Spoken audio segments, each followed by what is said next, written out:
임진왜란과 병자호란 이후 조선 사회는 큰 변화에 직면했습니다.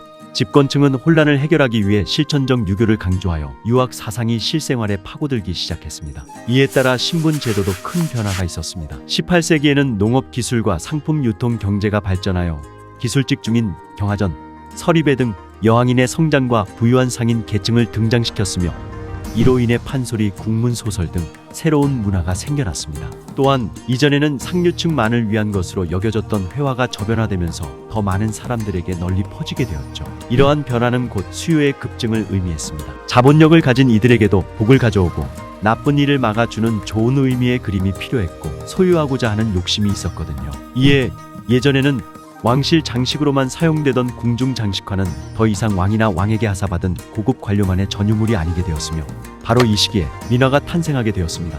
그런데 민화는 정말로 서민들만을 위한 그림이었을까요? 사실 광통교에서 판매되던 그림 중에는 백동자도나 신선동자도와 같이 작화 실력이 뛰어난 상류층의 그림들이 많았습니다. 현존하는 작품 중에서도 궁중장식화 형식을 따르진 않지만 도화서 화원의 솜씨가 엿보이는 작품이 여러 보존되어 있는데요. 민화 중 비전문적이거나 떠돌이 화가들의 작품이 대다수인 것은 사실입니다. 그러나 전문적이고 능숙한 필지의 작품은 집권층의 그림이 저변화되는 과정에서 도화서 화원이 참여했을 가능성을 시사합니다.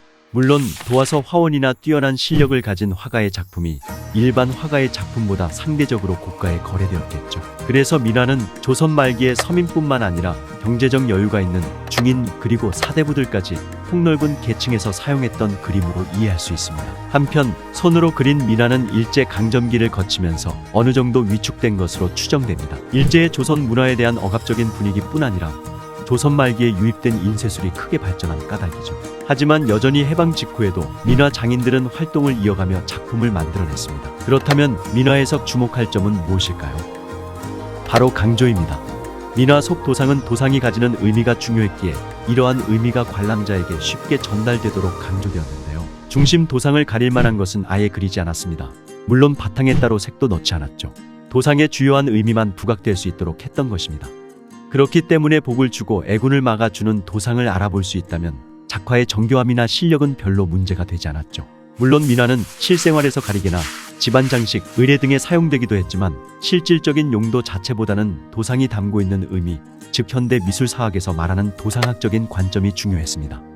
이러한 관점에서 보면 민화는 소망을 담고 그것을 다양한 도상을 통해 이야기로 승화시킨 회화라고 볼 수 있죠. 그렇다면 민화에서 중요 도상이 이렇게 강조된 이유는 무엇일까요? 바로 당시 선조들이 각 도상의 의미를 집단적으로 공유했기 때문입니다. 자코도 속 호랑이가 애군을 막아 나쁜 소식이 문지방을 넘지 못하게 하며 까치가 좋은 소식만을 1년 내내 전해줄 것이라는 믿음이 공공연하게 퍼져 있었기에 수많은 자코도가 제작되고 또 문에 붙여질 수 있었던 것이죠. 민화에서의 강조는 크기나 시점의 자유를 이용하여 현실과 형태를 변형하는 방식으로 이루어졌습니다.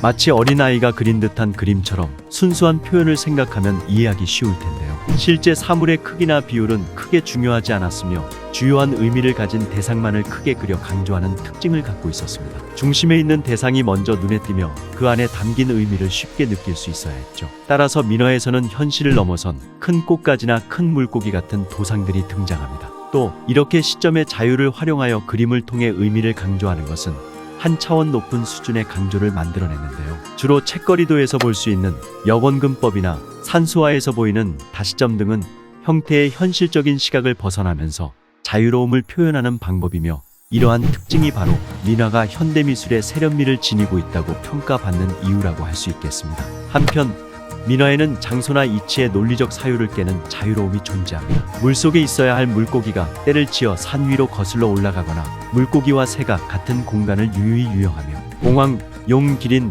해태, 산신, 신선과 같은 상상 속 동물이나 인물도 거침없이 등장합니다. 이는 비가 내리고 아들을 많이 낳고 오래 살기를 바라는 등 바람을 기원하는 여러 대상을 한 화면에 구성하여 한 번의 소원을 빌었던 것인데요. 결국 민화 속 강조와 자유로움은 그림에 담긴 소박한 바람을 어떻게 하면 잘 표현하고 또 이룰 수 있을지에 대한 고민이 녹아든 결과라고 할 수 있겠습니다.